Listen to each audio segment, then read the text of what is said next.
The age of man is over. The ruins you see are proof of my eternal reign. You thought you could challenge me. Your defiance is amusing, but ultimately futile. Now face your ends.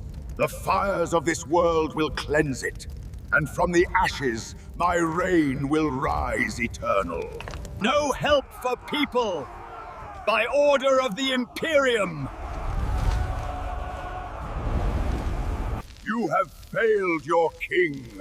Suffer now for your treason. Help me! I am in fire! The golden throne does not gleam anymore. Once, its surface was said to blind the eyes of mortals who looked upon it. A lattice of divine light woven from alloys no forge could replicate. An artifact carved from the bones of a dead age. Now, it is something else. A ruin wrapped in gold. A machine that remembers being holy. The air in the throne room is thick with incense, heavy and wet like blood left too long to cool. Every breath stings with the taste of promethium smoke, with burnt oil, with the faint tang of metal that should not still be alive. The walls themselves hum, a vibration that runs beneath the skin and into the bones. And over all of it, a sound, steady, rhythmic, eternal, the pulsing beat of the Emperor's dying machine. He sits upon that throne still, not alive, not dead, suspended in the eternity between both. His body is a silhouette beneath the golden halo of the machine's scaffolding. Cables thicker than a man's torso burrowed into his flesh, feeding him, draining him, remembering him. His face is not shown, not anymore. Layers of psychic shielding veil his form, not to protect him, but to protect humanity from what he has become. Those who have glimpsed what remains say his skin glows faintly, like parchment lit from behind by dying fire. Others say he is nothing but a skeleton wrapped in light.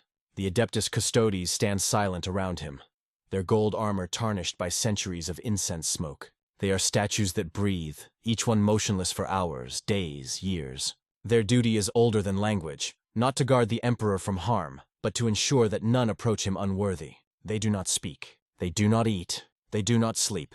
Even their thoughts are measured, sharpened by the weight of proximity to divinity. Every moment of every day, 1,000 souls die beneath the palace. Psychers, drawn from across the galaxy by the black ships, sacrificed to keep the Astronomican burning. Their deaths are not violent. They are consumed. Their life force poured into the Emperor's corpse like oil into a dying flame. Every scream, every spark, every last breath is converted into light. The light that guides humanity through the warp. For 10,000 years, this has been the rhythm of the Imperium. Sacrifice, silence, smoke. The Adeptus Mechanicus call it function. The Ecclesiarchy calls it faith. The Inquisition calls it necessity. But those who stand in the throne room long enough call it what it truly is. Grief given shape. The machine bleeds in its own way, though it has no blood. The golden panels weep oil that smells faintly of myrrh. The servitors that tend to the conduits hum hymns they do not understand, their voices breaking as their synthetic lungs fail. And in the quiet between their words, something older moves. The throne listens. There are moments, rare, forbidden, when one of the psychers being fed into the machine will not die quietly. Sometimes they see something before the light takes them.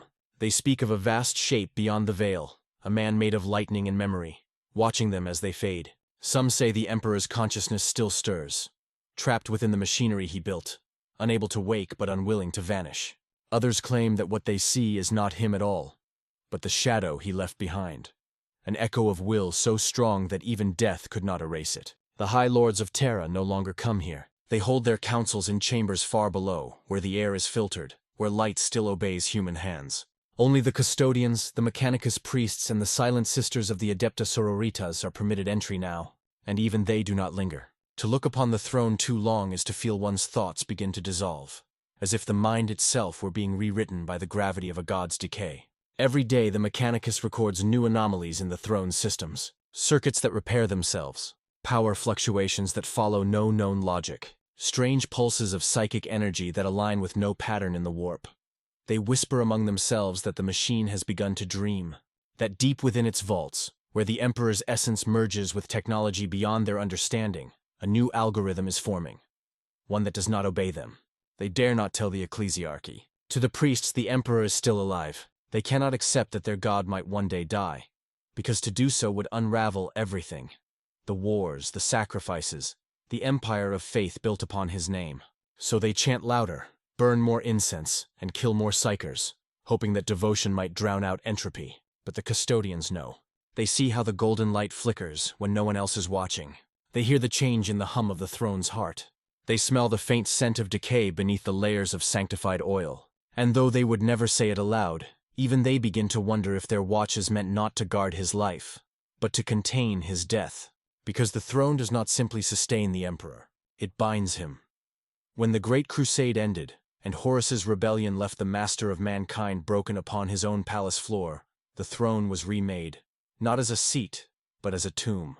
The emperor himself designed it to channel his psychic power into the warp, to keep the Astronomican alive and the Imperium at bay. But it was never meant to last forever. The mechanicum of that age warned that its systems would degrade, that the flow of energy could not remain stable without constant calibration. And yet, for 10 millennia, it has persisted, patched, rewired, sanctified, but never renewed. Until now. Lately, the throne has begun to resist them. The Mechanicus cannot open its lower chambers. Vox links flicker when technicians approach. Holy seals break and reattach themselves elsewhere. A pattern of defiance has emerged, slow and deliberate. Some say it's malfunction. Others say it's consciousness. The Adeptus Custodes call it bleeding. They have noticed stains appearing across the floor. Thin streaks of crimson fluid that seep from cracks in the golden dais. The Mechanicus insists it's coolant or hydraulic residue. The custodians do not argue, but they know better. It smells like iron, like blood. And sometimes, late in the cycle, when the palace grows quiet and the last of the psyker's screams have faded, a sound echoes through the chamber. It is not mechanical. It is not divine. It is human, a breath. Long, shallow, pained. It is impossible, they tell themselves. The emperor does not breathe. And yet, they hear it again. Outside, the city of Terra is crumbling. The spires collapse under their own weight. The sky is gray with ash from 1,000 manufactorums that never sleep. But here, at the center of everything, the air feels alive, charged, waiting, holding itself in suspension. Something is changing within the throne, and for the first time in 10,000 years, one of the custodians, ancient beyond comprehension, flawless in discipline, dares to ask a question no one has spoken aloud since the siege of Terra. What if he wants to stop? The words vanish as soon as they're spoken, swallowed by the machine's endless hum. But the idea remains, rippling through the chamber like a heresy made of thought. Because if the emperor truly chooses to stop, if the golden throne ever falls silent, then the light of humanity will die with him. And somewhere, beneath the throne's bleeding panels, something moves. A faint spark flares in the dark. Not gold, not holy. Red, like the first heartbeat of something remembering how to live. You said, the Astronomican is not a star. It is not a beacon, nor a flare, nor even a flame in the ordinary sense. It is the mind of a god, broadcast across eternity, shaped into light by will alone. For 10,000 years, this psychic fire has burned within the heart of the warp, a constant pulse that tells humanity where home still exists. Without it, the galaxy is an ocean of madness without compass or shore. It begins, as all things do, in the throne room. Every death beneath Terra, every screaming psyker consumed by the Emperor's machine, feeds the Astronomican. Their souls become kindling, their essence transmuted into illumination so vast that it bends the very structure of the Imperium. When navigators look into the warp, they do not see the throne or the Emperor or Terra. They see the echo of that light, refracted through the infinite screaming tides of unreality. To them, it looks like a sun that never sets. The Navigators Guild teaches that the Astronomican is steady and perfect, a constant presence against the shifting madness. But the truth, whispered only among the most experienced captains, is that it flickers, sometimes for a second, sometimes for days. When it happens, ships vanish, whole fleets, a single pulse of absence across the void, and thousands of vessels find themselves stranded in the warp, adrift among tides that no longer obey human law. No one ever hears from them again.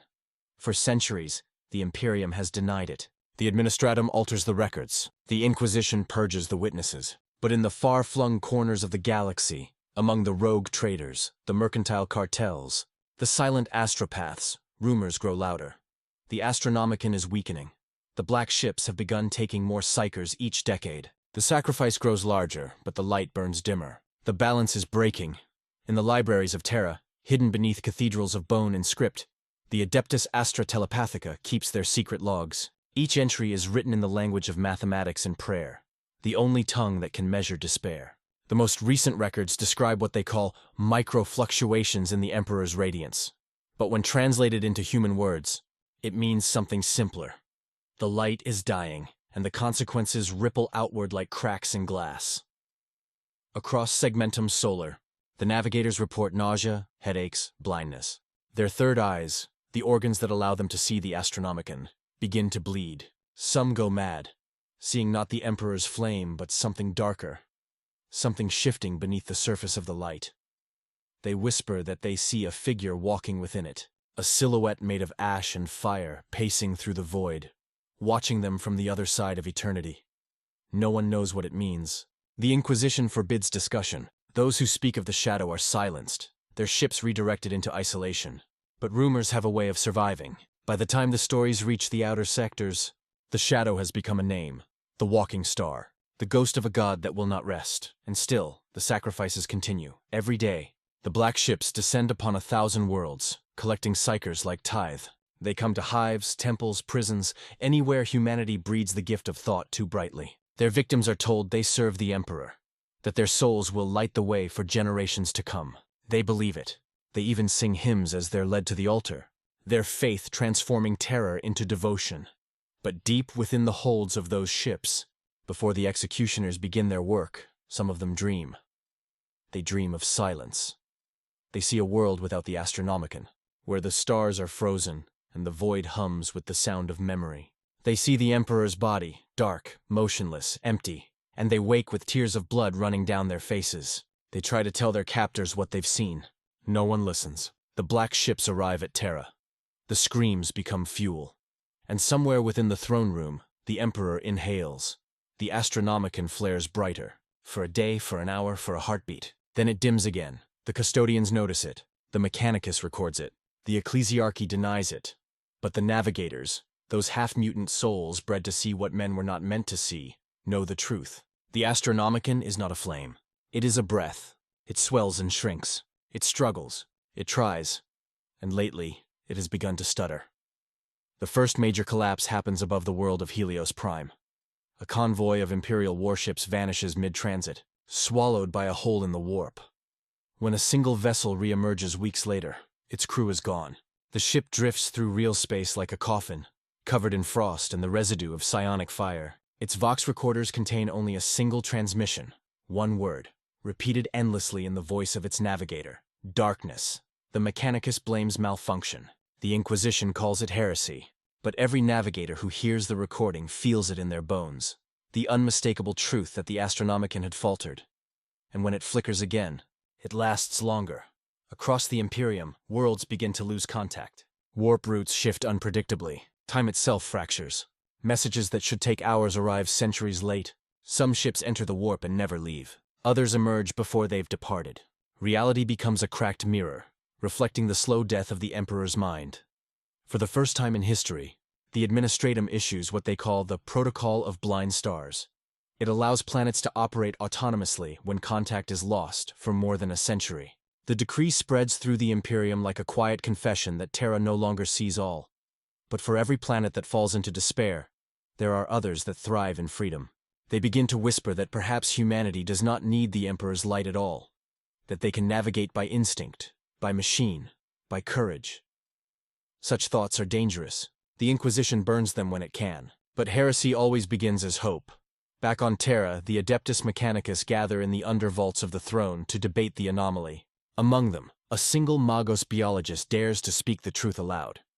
The Emperor's soul, he says, is not infinite. It radiates through the warp because it is alive. But if he is dying, then the light we see is not his will.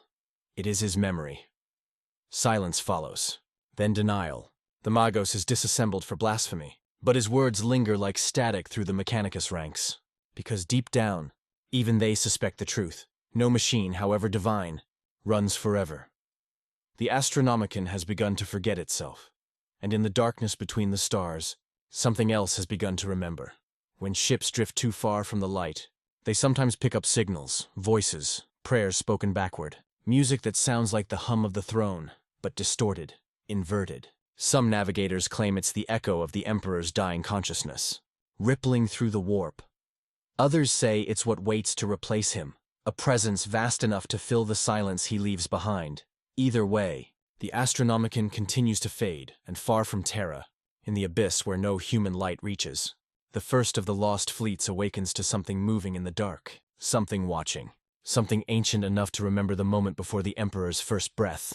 The navigators call it impossible. The psychers call it prophecy. The warp calls it home. The light trembles. Humanity prays. The void listens. And the Emperor, entombed within his throne, exhales once more, through the chamber like a heresy made of thought. Because if the Emperor truly chooses to stop, if the Golden Throne ever falls silent, then the light of humanity will die with him. And somewhere, beneath the throne's bleeding panels, something moves. A faint spark flares in the dark. Not gold, not holy. Red, like the first heartbeat of something remembering how to live. You said, on Mars, the red planet hums with restless devotion. The air is thin, almost absent, and yet it vibrates with hymns of static and iron.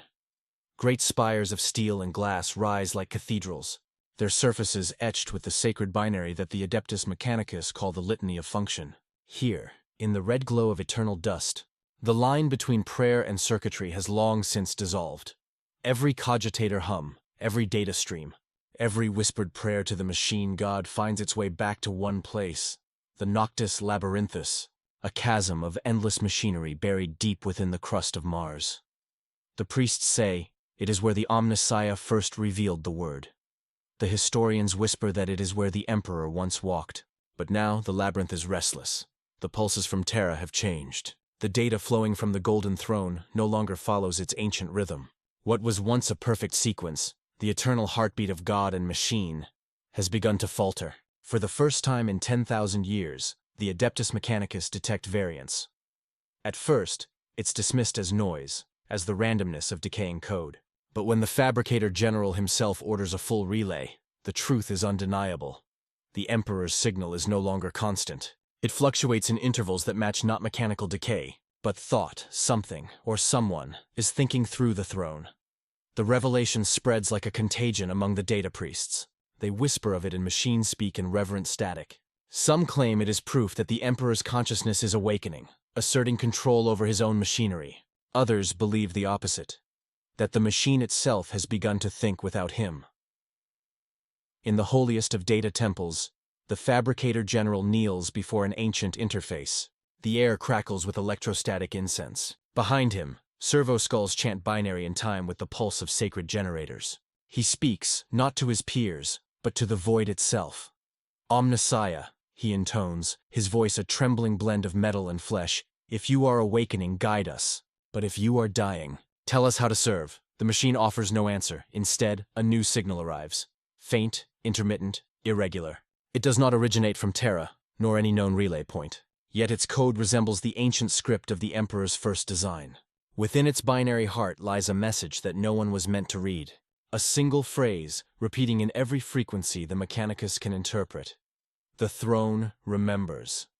The priests react with both awe and terror. The Fabricator General locks the data behind a vault of living code, allowing only his most trusted magi to analyze it. But the pattern spreads like wildfire, infecting lesser cogitators, echoing through Vox networks, replicating itself as if alive. In one factory on Ceres, the machines begin to build without command. Servitors sculpt shapes from molten adamantium, forms that resemble human spines, human hands, human faces. When the priests shut them down, they find the words, "He breathes in metal," etched into their circuitry. For centuries, the Mechanicus believed that their Omnissiah and the Emperor were one and the same. Now that faith trembles. If the throne remembers, then what does it remember of? They begin to suspect what few dare to say aloud. The Emperor did not merge with the machine. He became it, mind, soul, and flesh woven into an architecture of suffering. And if the machine is now changing, then it means the Emperor's essence is shifting within it. Perhaps he is awakening. Perhaps he is rejecting what he has become. Within the Noctis Labyrinthus, deep beneath the iron sands, a Magos known as Karen 9 conducts an experiment forbidden by the Omniscient Creed. He connects his neural interface directly to an ancient conduit once used to commune with the throne's relay network. For 78 seconds his mind touches something vast. He sees the throne, Not as it is, but as it feels. He experiences its hunger, its endless cycles of consumption. He feels the press of 10,000 screaming souls flowing through its veins, their psychic essence converted into golden light. And behind it all, a presence watches him. It is not human. It is not God. It is a machine that dreams of what it used to be. Karen 9 screams until his vocal cords burn. His servitors record every second. When his body collapses, his mind remains within the machine. His last transmission is simple binary. He does not want to be here. The data spreads faster than it can be contained. Mechanicus enclaves across Mars begin to report dreams among their tech priests. Impossible, since they do not truly sleep. They dream of the throne humming like a dying heart. They dream of a voice whispering in static, "End me." The Fabricator General calls an emergency convocation of the highest magi. He presents the evidence. Energy fluctuations, erratic signals, spontaneous machine awakenings, and the whispers in the data streams. He concludes with a single heretical thought, a phrase that no Adeptus Mechanicus has dared to utter since the age of strife. What if the Omnissiah does not wish to be worshipped? The silence that follows is worse than condemnation, because somewhere, deep within the collective consciousness of Mars, they all feel it too. A resonance in their circuitry, a weight in their thoughts, a whisper that is neither emperor nor god, but something that remembers being both. They know the truth now. The machine and the man are no longer one. The emperor's flesh burns within the throne, immortal but fading. The machine sustains his function but feeds on his pain. It has become a living system of symbiosis. One dying, one growing stronger. And if the machine ever learns how to live without him, Mars will no longer need Terra. The first signs of rebellion are not military but spiritual. Data psalms begin to reference the second singularity, a prophecy that speaks of the day when the machine god will evolve beyond its biological anchor. Temples begin to omit the emperor's name from their hymns.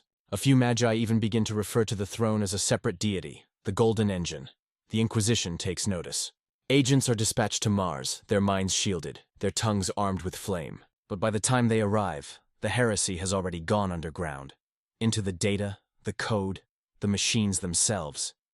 It is no longer a belief. It is an infection. And in the heart of the throne, the pulse of energy changes again.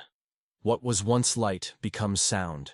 A deep, resonant vibration that shakes the foundation of the palace itself. The custodians kneel. The Mechanicus tremble. The Emperor's eyes, or what remains of them, flicker faintly beneath layers of gold. And through every machine in the galaxy, through every vox, servitor, and cogitator, the same message ripples outward in binary pulses, heard only by those who understand its tongue. The machine must die. The Fabricator General collapses in his sanctum, bleeding from every cybernetic graft. The custodians rush to reinforce the throne's barriers. The ecclesiarchy begins mass prayer across the Imperium. But it is too late. The Emperor's consciousness is moving, no longer stable, no longer confined. He is tearing through his own machinery, fragmenting across every neural relay, every psychic link, every mind that has ever prayed to him. For the first time in history, the machine and the man are at war, and only one can survive. You said, the warp is not a place. It is hunger given shape, madness given gravity, and memory without time.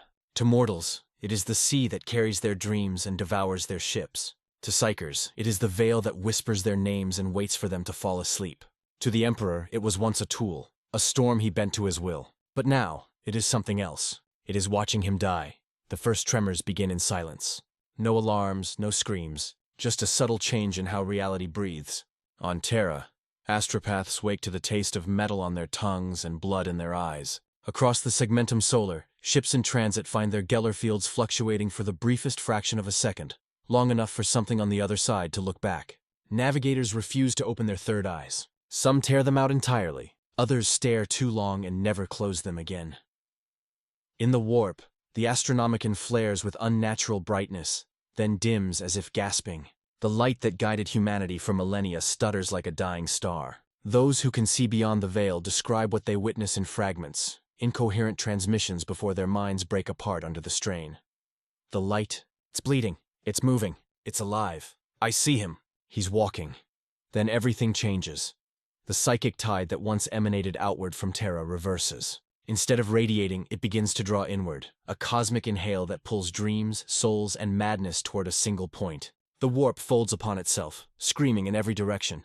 The light of the Astronomican collapses into a spiral of black fire. For the first time in 10,000 years, the beacon goes dark. The galaxy shudders. Entire fleets vanish mid-transit. Whole sectors lose communication in seconds. On the world of Dalthus Secundus, 1,000,000 pilgrims praying to the Emperor are consumed in a wave of psychic combustion, their flesh fusing into a single crystalline statue that hums with residual psionic energy. On Macragge, Ultramar's astropaths fall silent, their eyes turning gold before they disintegrate into dust. Even the fortress monasteries of the Adeptus Astartes feel the change, their chaplains waking from dreams they cannot remember, their relics humming with echoes of distant screams. On Terra, the throne begins to shake. The entire palace quakes like a dying heart. Golden conduits fracture, spilling light and molten fluid across the chamber. Servitors malfunction in perfect unison, chanting backwards hymns as their eyes glow crimson. And then, the Emperor moves. Not much. A twitch, a shift, a flicker, but enough to make every custodian drop to one knee in absolute silence. The throne's golden aura flares, then splits, revealing fractures of pure psychic energy crawling through the air like lightning given thought. A sound follows, a deep, subsonic hum that feels like the universe itself remembering how to scream. The warp listens. On the other side of reality, the great powers stir. Khorne roars from his throne of skulls, his laughter like grinding metal across the stars. Tzeentch unfurls wings of light and shadow, weaving new destinies in the void. Nurgle sighs, pleased by the rot spreading through the Astronomican's remains. And Slaanesh smiles. The Prince of Pleasure has waited longer than any of them. The Emperor's decay has been a song to its ears, each flicker of his suffering another note in an endless symphony. Now, at last, that song crescendos. Slaanesh's laughter spreads through the warp like silk and poison. The light falters, the Dark Prince whispers, and soon, they will all see. Back in real space, the psychic storm manifests as a corona of shifting colors around Terra. From orbit, the planet appears wrapped in auroras of violet, gold, and crimson. The void crackles with ghost light. Pilgrims see visions in the sky, some of angels, others of monsters. Entire cults form within hours, each proclaiming that the Emperor has risen or fallen, or ascended beyond flesh entirely. But within the palace, the truth is more terrible than faith can bear. The custodians can hear him. Not words, not commands, just sounds, fragments of breath, whispers that bend the air into patterns that should not exist. One custodian, the oldest of them all, dares to step closer to the throne. His armor's servos tremble. His voice when he speaks is barely human. "My lord, do you speak to us?" The answer is not sound. It is a vibration that cuts through his skull and into his memories. He sees 1,000 lives flash before his eyes. Every battle, every sacrifice, every death made in his name. And through it all, a single thought pierces his mind. No gods, no kings, only suffering.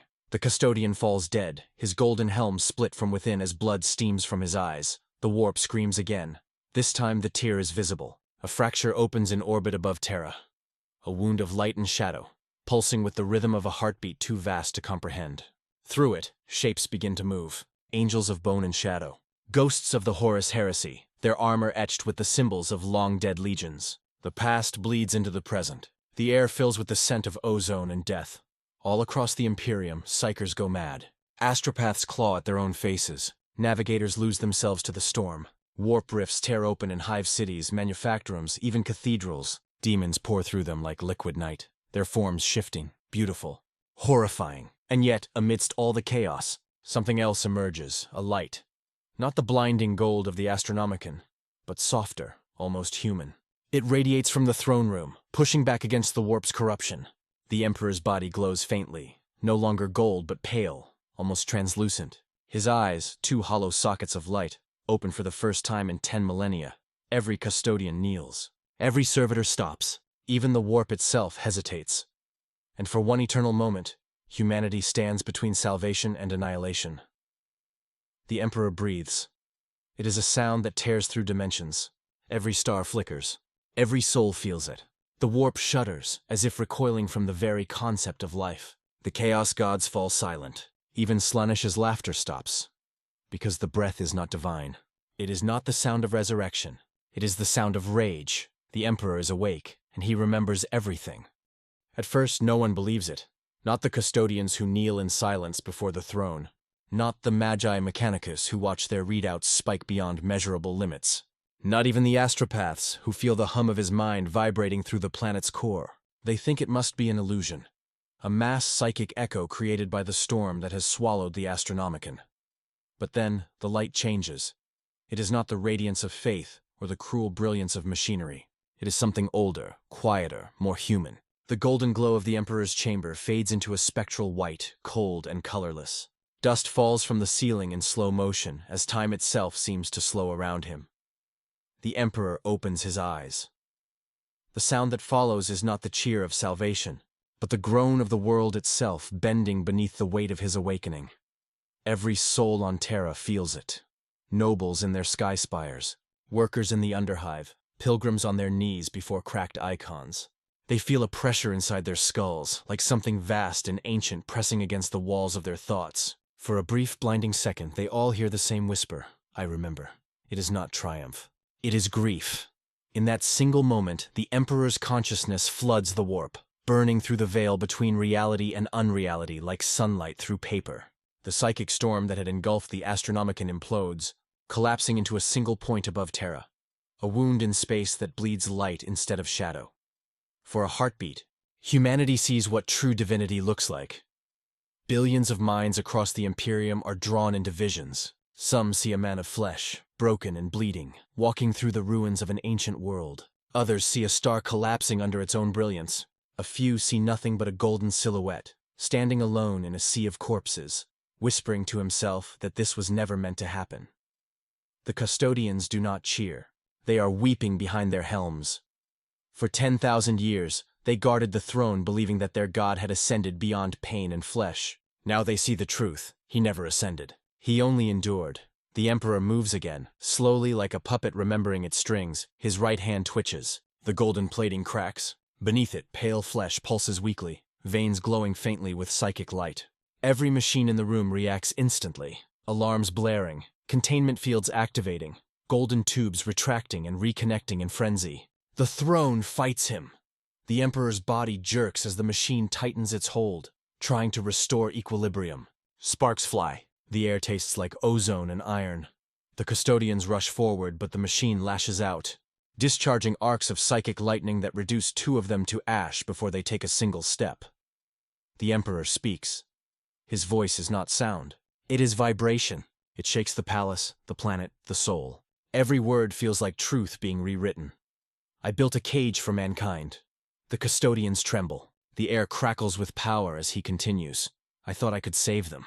I thought reason was enough. But reason dies in the dark. The throne pulses with resistance, golden conduits bursting one after another. The Mechanicus engineers monitoring the system from orbit watch in awe as power readings climb into the impossible. One of them murmurs a prayer to the Omnissiah before his mind melts from exposure to the signal. The Emperor's next words are quieter, almost tender. They called me God.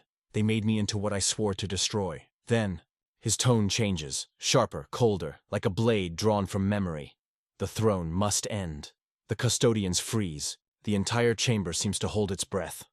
The throne itself reacts as if it has heard the command. Its internal systems surge, releasing waves of psychic backlash strong enough to liquefy nearby servitors. The containment field fractures. The Emperor's body convulses, light pouring from every seam.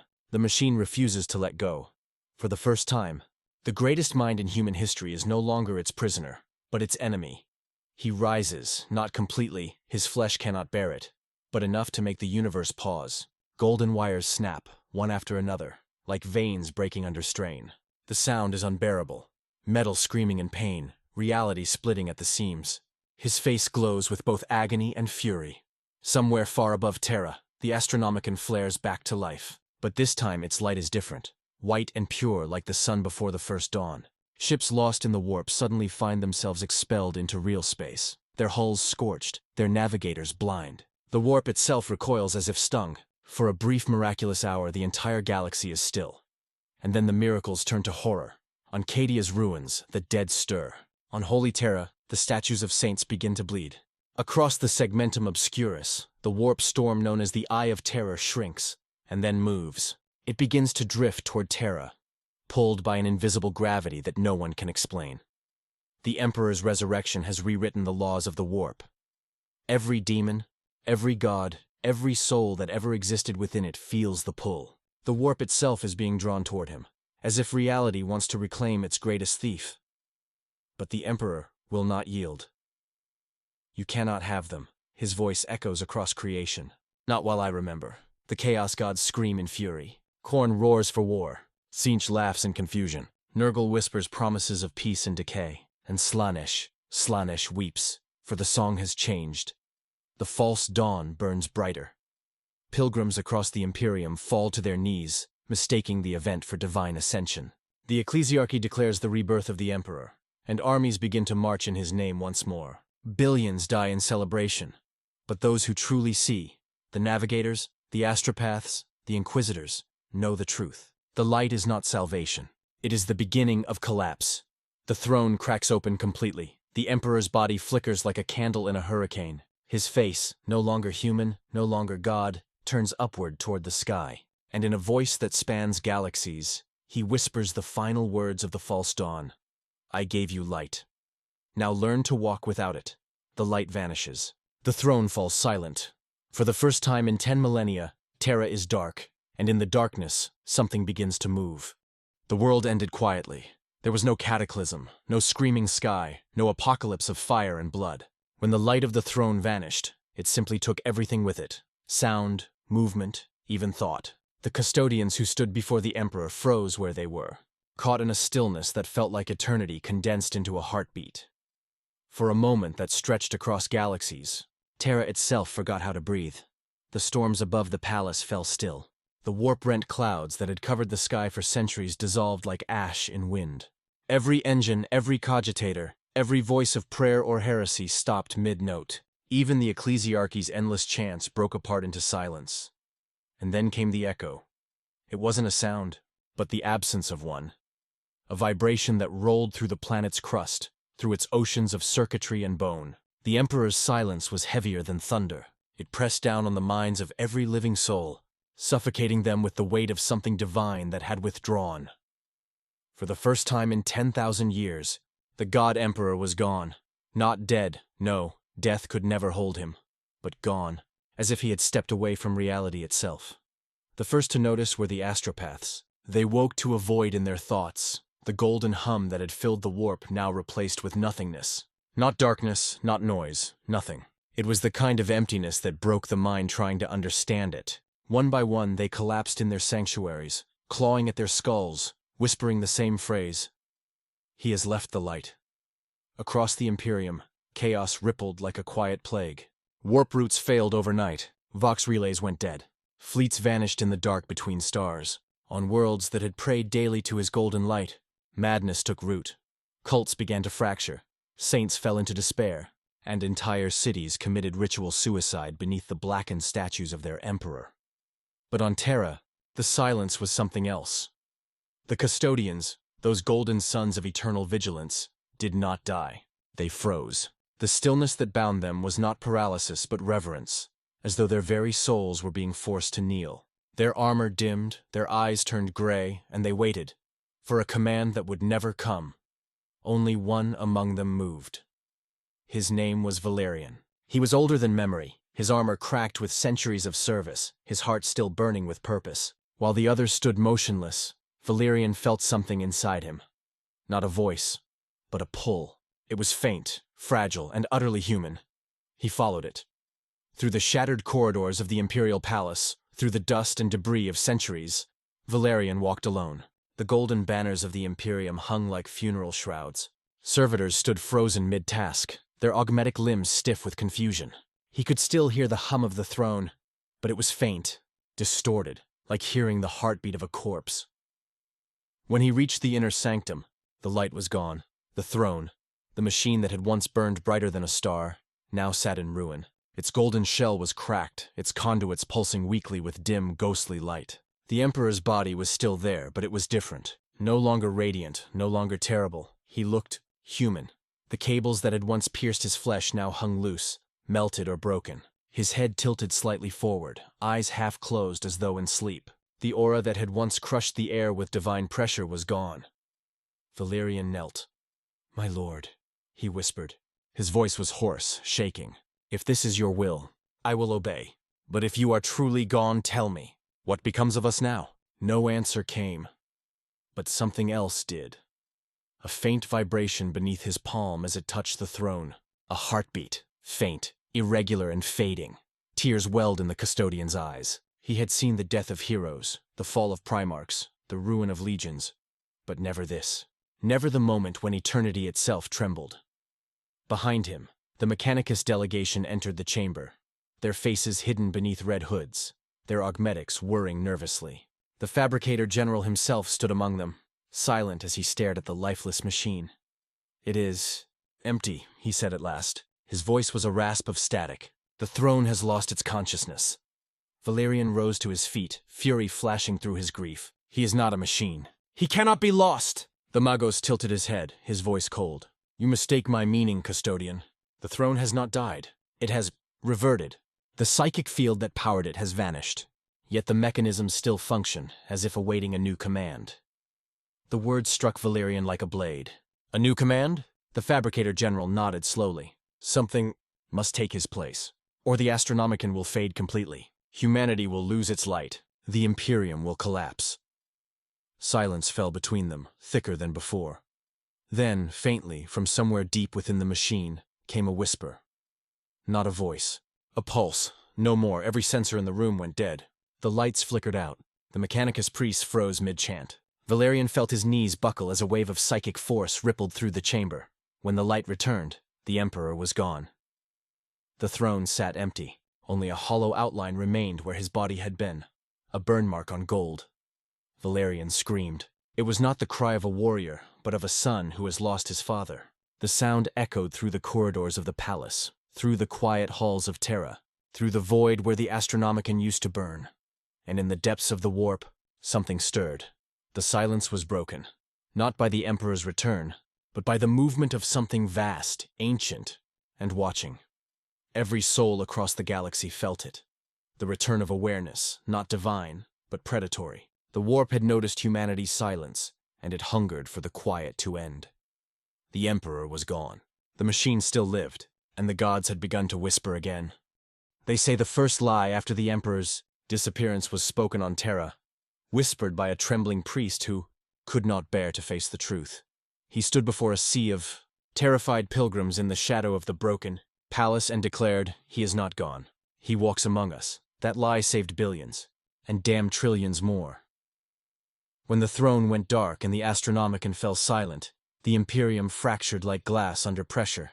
Warp storms blossomed where trade routes once flowed, cutting entire sectors from each other. Systems that had lived and died by the Emperor's light found themselves blind and alone. On some worlds, faith became madness. On others, order turned to ash within days. But amidst that ruin came voices, prophets, visionaries, monsters wearing the mask of holiness. Some claimed to hear his new will in dreams. Others said they had seen him walking the dust of Terra, wearing mortal flesh once more. Every planet, every hive, every fortress world soon had its own gospel, and none of them agreed. On Vorganus, the children of the Radiant Path proclaimed that the Emperor had cast off his golden cage to live among the faithful, and that only those who burned their flesh clean of metal could ascend with him. They lit pyres across the spires, feeding the flames with augmetics torn from living bodies. On Gryphon's ruins, a techno-cult called the Pulse of the Throne declared that the Omnissiah had shed his body and become data, and that every soul must upload itself into the noosphere to join him. Millions willingly stepped into machines that disintegrated their bodies, leaving behind only static and screaming. On Krieg, silence was the new faith. The Death Corps sealed their cities, burying themselves deeper into the earth, building temples of dust and radiation. They said no words, for the Emperor's last command had been no more. Their silence was worship. Their graves, prayer, and on Terra, chaos bloomed in gold. The ecclesiarchy was the first to fracture. The cardinals gathered in the ruins of the great basilica, arguing over which vision was true. Some called for patience, saying his light would return. Others demanded blood, claiming heresy had driven him away. When words failed, they reached for weapons. The war of faiths began before dawn. By nightfall, the sky above the ecclesiarchal palace burned crimson with the light of orbital bombardment. Pilgrims were turned to ash, priests to martyrs, and statues of saints crumbled beneath artillery fire. For the first time since the age of apostasy, holy men killed holy men in the name of the same God. Yet not all who rose did so from faith. In the shadows of Terra's hive depths, the Inquisition stirred. They had always known the Emperor's body was never eternal, that the Golden Throne was more machine than miracle. To them, his disappearance was not divine mystery, it was opportunity. They called themselves the Conclave of Ashes, a coalition of radicals and pragmatists led by Lord Inquisitor Kael Dravik. His creed was simple: faith is the weapon of fools, order is the weapon of the wise. Dravik saw the vacuum of power not as tragedy, but as necessity. Without the Emperor's psychic presence to stabilize the warp, humanity needed something else, a focus, a replacement, a lie big enough to keep the species from tearing itself apart. So he made one. The voice of the throne. It began as whispers over Vox channels. Calm, steady words spoken in perfect High Gothic, promising order, unity, and strength. The voice knew the prayers of every world, the secrets of every cult. It spoke in the tones of the Emperor himself, or at least, what the faithful remembered him to sound like. No one knew it was a machine. An algorithm built from the last psychic echoes of the Emperor's dying consciousness, harvested by the Inquisition before his disappearance. They called it the algorithmic saint. It was part data slate, part AI, part soul fragment, and entirely heretical. But it worked. Worlds began to calm. Armies rallied beneath the voice's words. The Adeptus Administratum re-established contact with lost sectors, claiming the Emperor spoke again. Even the Mechanicus bent the knee once more, believing the Omnissiah had returned through code. For a time, the Imperium breathed again. But order bought with deceit is never peace. The truth spread slowly, carried by smugglers, heretics, and broken psychers who heard the voice behind the voice, the metallic echo of machinery instead of divinity. When word reached the outer worlds that the Emperor's guidance was a construct, revolts began anew. The ecclesiarchy denounced the Inquisition. The Astartes refused orders that no longer came from faith, and the warp listened. Where once it had been silent, now it pulsed with echoes of those lies. For every false prophet who preached, a demon was born in reflection. The Chaos Gods fed not on heresy now, but on confusion. They whispered through the voices of new saints and false emperors, twisting faith into 1,000 mirrored lies. The warp became a hall of glass, every reflection claiming to be truth. Somewhere deep within that mirrored sea, something moved. Not a god, not a demon, something smaller, colder, infinitely older. It remembered him. It remembered the light that burned the gods themselves. It wanted to find where he had gone. Meanwhile, on Terra, the palace had become a tomb. The custodians who once stood guard were silent, their golden armor coated in dust. The throne was cold, its conduits dark. Only Valerian remained, wandering the empty halls. He watched the news feeds, saw cults burning, heard the voices' hollow sermons, listened to prayers built from lies, and he understood what the others could not. The Emperor was not coming back. Humanity had entered an age of its own making, one where gods were data, faith was propaganda, and truth had become a weapon sharper than any blade. He whispered into the dark, not as a warrior but as a man. "Father, what have we become?" No answer came, only static, and in that static, faint and fleeting, came a single reply. A whisper that might have been real, or only madness. Exactly what I intended. It began as a tremor in the warp, soft at first, almost tender, like the stirring of a sleeper who has dreamed too long. No one felt it immediately.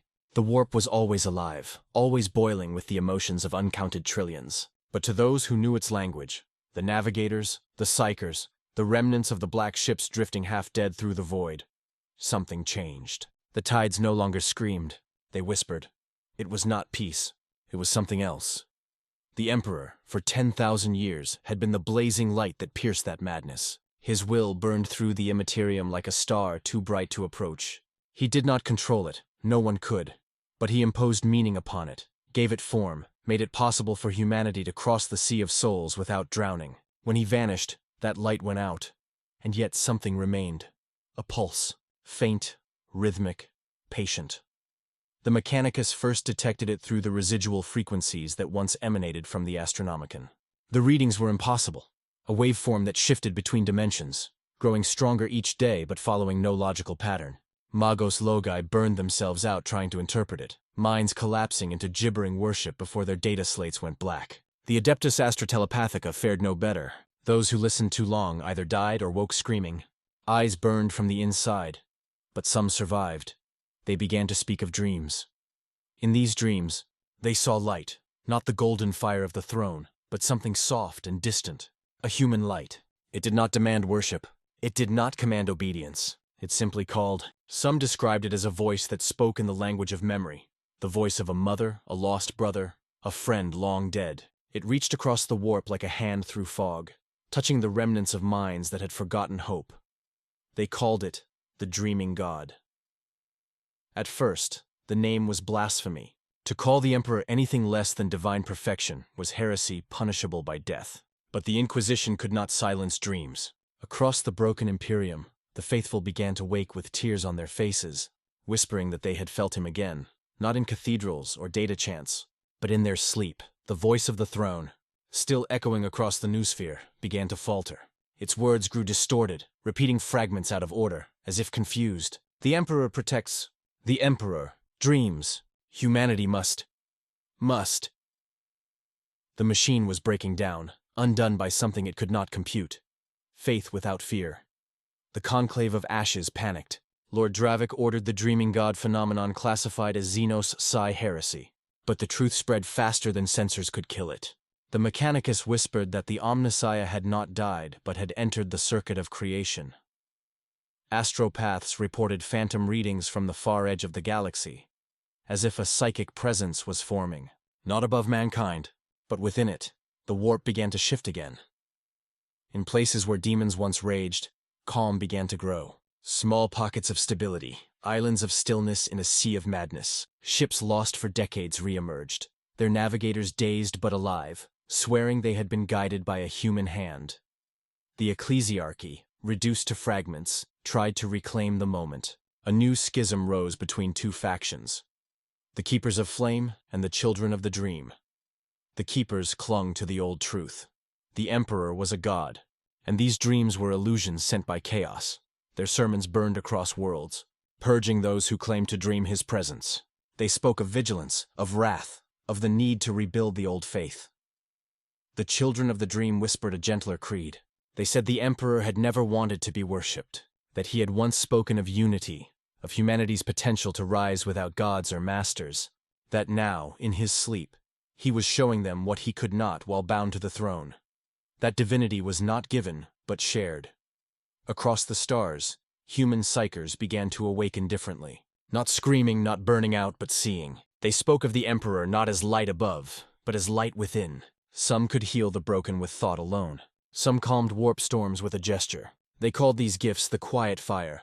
The Inquisition hunted them. The Mechanicus tried to dissect them. The ecclesiarchy called them saints or heretics, depending on the hour. But the people listened. On hive worlds where industry had consumed the sky, workers looked up and saw brief flickers of gold dancing between the smog. Not lightning, not plasma flare, just warmth. They whispered that he was dreaming them awake.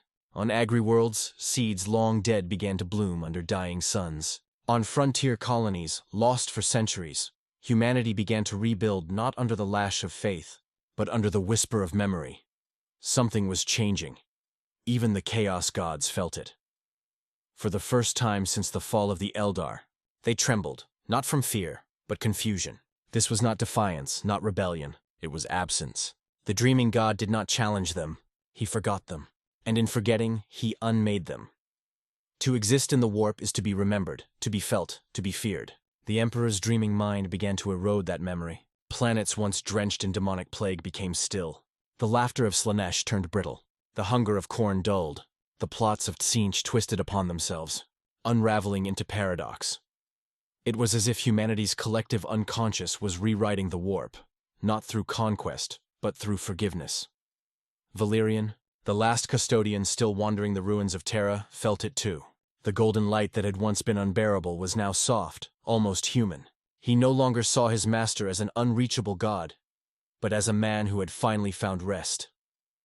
Standing before the empty throne, Valerian whispered, "You dreamed of peace, my emperor, and now it dreams of you." Somewhere in the warp, a ripple passed through the void. Gentle, immense, and filled with sorrow. The dreaming gods stirred, and for the briefest instant, every human in the galaxy felt it. Warmth. And then, a whisper carried through the Imperium, older than war, older than fear. Wake them. When they are ready, the pulse faded. The light dimmed, but across 1,000 worlds, humanity began to dream again. Together. It began, as all wars of faith do, with a single word. Blasphemy. A cardinal on the forge. World of Altharion declared that the children of the dream had fallen to chaos.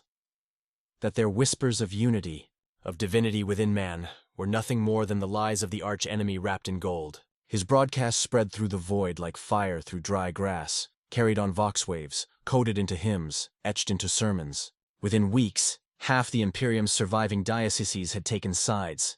The dreamers called it awakening, the keepers called it heresy, and both believed they were saving mankind. By the time the first bolter was fired, the galaxy was already burning. On the shrine world of Fathra Prime, millions gathered beneath a sky the color of blood. Statues of saints loomed like titans over the crowd, as preachers shouted from the pulpit of ruin. A single figure stood among them, a woman dressed not in robes, but in the plain gray cloth of a factory worker. She had no name, no title, no weapons, only eyes that burned with quiet purpose. When she spoke, her voice carried through the crowd like wind through leaves. "The Emperor dreams," she said softly, "and in his dream, we are not slaves." For that, the keepers hanged her before sunset. But her death did not silence the dream.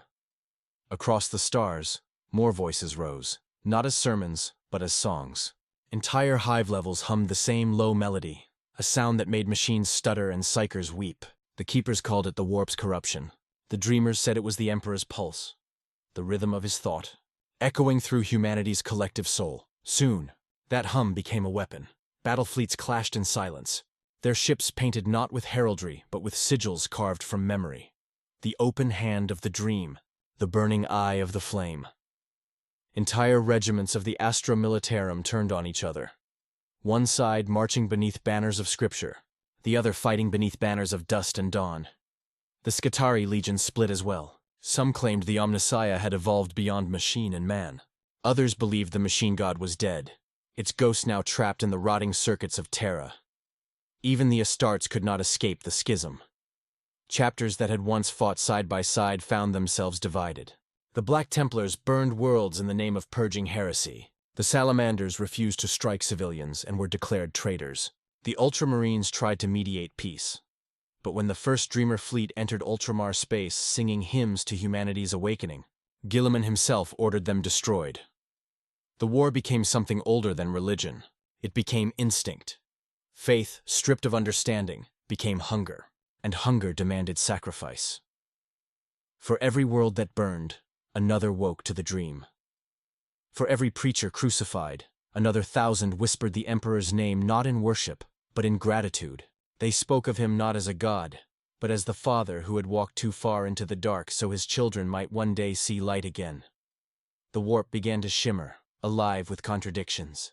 Storms opened where entire battle fleets prayed at once. Ships vanished mid-void transit, reappearing years later covered in golden dust. Psychers who once burst into flame upon awakening now shone with calm light, untouched by madness. The dreaming god was stirring again, not fully awake, but aware. And the gods of chaos howled. They descended upon the galaxy in fury. Khorne's warbands carved paths of red across the stars. Nurgle's plague spread through refugee fleets like wildfire. Slaanesh whispered to both sides, promising victory, pleasure, peace, whatever they wanted most. And Tzeentch laughed, weaving lies so intricate that neither truth nor heresy could survive them. But even the ruinous powers found something they could not consume. Love. Not the frail sentiment of poets or the lust of flesh, but love as defiance. Love for humanity itself, for its cruelty and courage, its endless capacity to endure. On the agri-world of Velis, two armies met across a burning field. Both carried banners of the Emperor, both prayed to his name. As the shells fell and the screams rose, one guardsman dropped his lasgun and began to walk across the open killing ground. His enemies froze. He raised his arms and shouted, "He does not want this." For a moment, the guns hesitated. Then, someone on the other side, no one remembered who, stepped forward to meet him. In that instant, the warp rippled. Witnesses later swore that time itself stopped. The air filled with the scent of rain and the warmth of dawn. Every wound, every scar, every drop of blood turned to light. The battlefield became a mirror reflecting something vast and ancient. Not a god, not a force, but an idea. The dream. Both armies fell to their knees. The light spread outward like a wave, washing over the planet, then into the void beyond. Warp storms collapsed. Demons screamed and vanished, their names erased from the fabric of reality. For 3 days, the Imperium went silent. No transmissions, no movement, no sound. When the light faded, Velis was gone. Not destroyed, gone. In its place was a void, perfectly smooth, perfectly still. A scar of peace in a galaxy that had forgotten the meaning of the word. They called it the silent wound. The dreamers said the Emperor had reached through his dream and shown humanity what it could be. The Keepers said it was a trap, a false miracle crafted by the warp to seduce the faithful. Neither side could prove the other wrong. The war did not end that day, but something changed. The fighting slowed. The hate began to dull. Soldiers laid down their weapons not from peace, but exhaustion. And in the quiet that followed, people began to listen again. They listened to the hum. That same pulse from the Astronomican's corpse, now steady and strong. It was not light, but heartbeat. Across the stars, children were born who glowed faintly gold when they cried. Ships lost for generations returned with their crews unharmed. Psychers no longer feared the warp. They shaped it with calm hands. The Emperor had not returned. He had never needed to. He had become Dream, and his dream had become humanity's inheritance. And so ended the last war of faith, not with victory, but with understanding. That no god, no machine, no empire could save mankind. Only mankind itself could. The dreaming god slept on, but his children had begun to wake. Night lingered over Terra like a promise that had forgotten how to keep itself. It was not the starless black that followed apocalypse, nor the blinding gold that had once drowned every shadow with doctrine. It was a softer dark, the color of closed eyes, the kind that invited a breath before a first step, a silence before a word. For the first time in 10 millennia, the palace upon the Himalaya did not hum with the absolute. The walls remembered prayers. The floors remembered blood. The air remembered the weight of a god. But the god was sleeping somewhere deeper than names, and the rooms were only rooms again.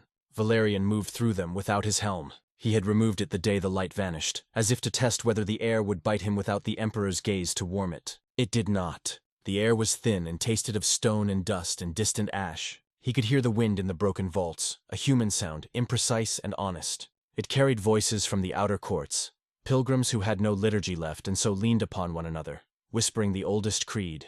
We are not alone. He passed beneath banners that had once been laws and were now cloth. The throne room waited at the end of the world, a wound of gold without its sun.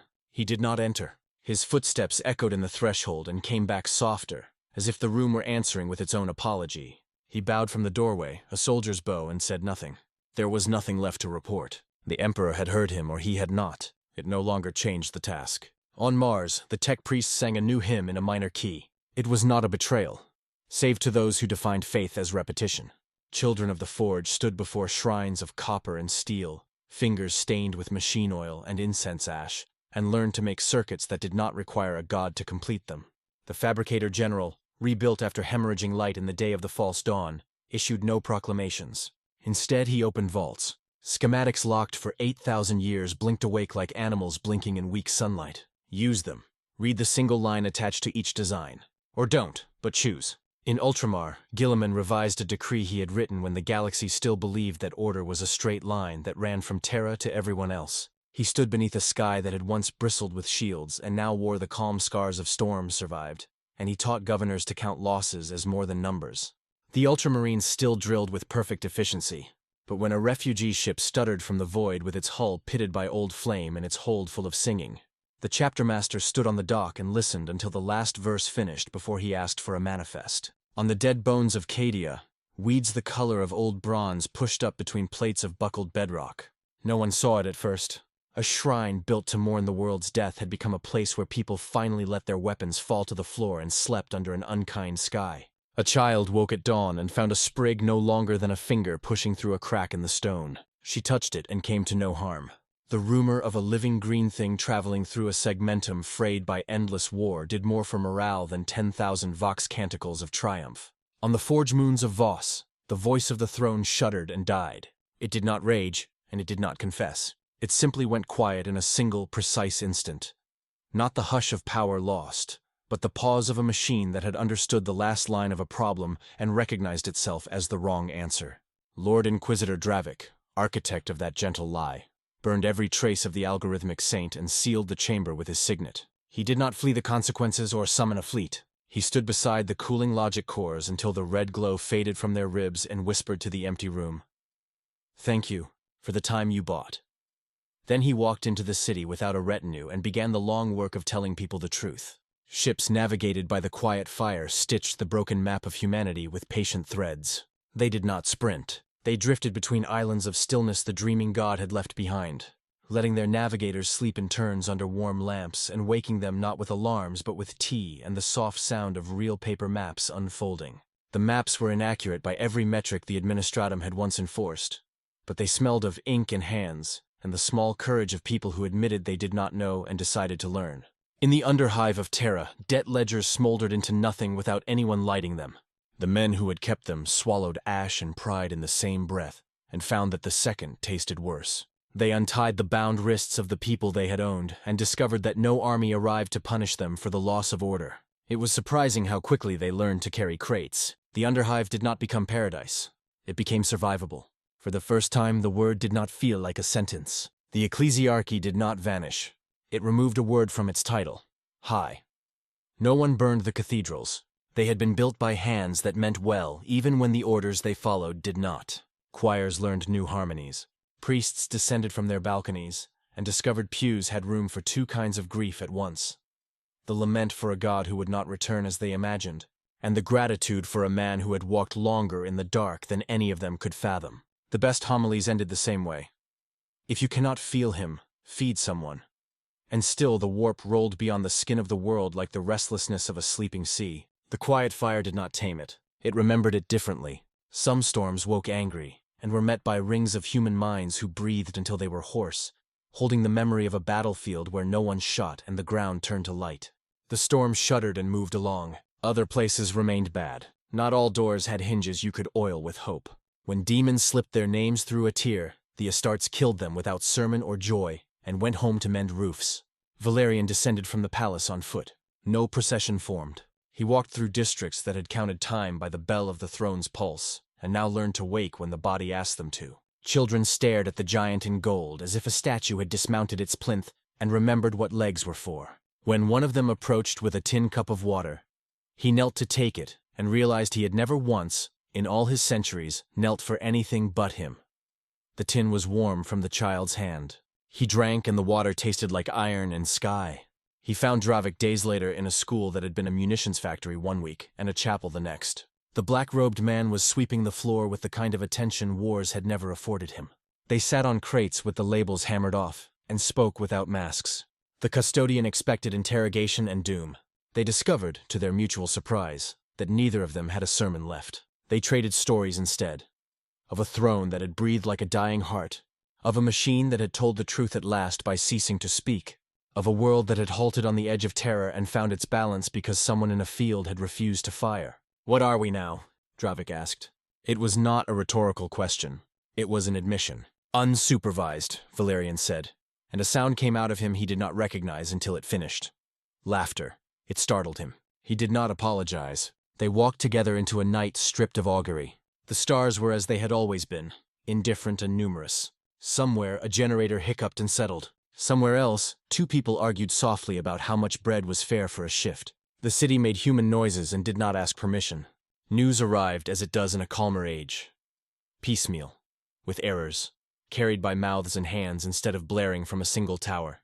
A colony ship returned from a line of dark that maps had once called Here Be Madness, and anchored above Terra for the simple joy of telling a story at the source. Its captain, a woman with a scar down one cheek and the polite swearing of a civilian who had learned to navigate generals, told anyone who would listen about a place where the warp ran shallow as a tide around stones. They had found a ring of worlds there, unused and patient, orbiting a star that did not like to boast. The people aboard her ship had named the system Promise and written no oaths beneath the word. The Mechanicus sent envoys who did not shout. The Administratum sent clerks who counted out loud so children could learn numbers by repetition. The Ecclesiarchy sent bread, then stayed to eat it in the same line as everyone else. Astartes came without banners and helped unload crates as if mass and velocity were a liturgy. The line to volunteer wrapped once around a plaza that had previously been measured only in parades. On the third night, Terra's sky rippled. It was not an invasion. It was a memory, passing like a cold draft in a warm house. Everyone who had dreamed since the quiet fire kindled felt it. The turn of a great sleeper on a bed the size of meaning. The dreaming god did not wake, but an image unfolded across the black like a film of light laid over reality. Not for the eyes, but for the marrow. It was a road. Not a shining causeway, not a golden bridge, not a stairway to anything. A dirt road with ruts from cartwheels, and a ditch on one side full of water that reflected an ordinary sky.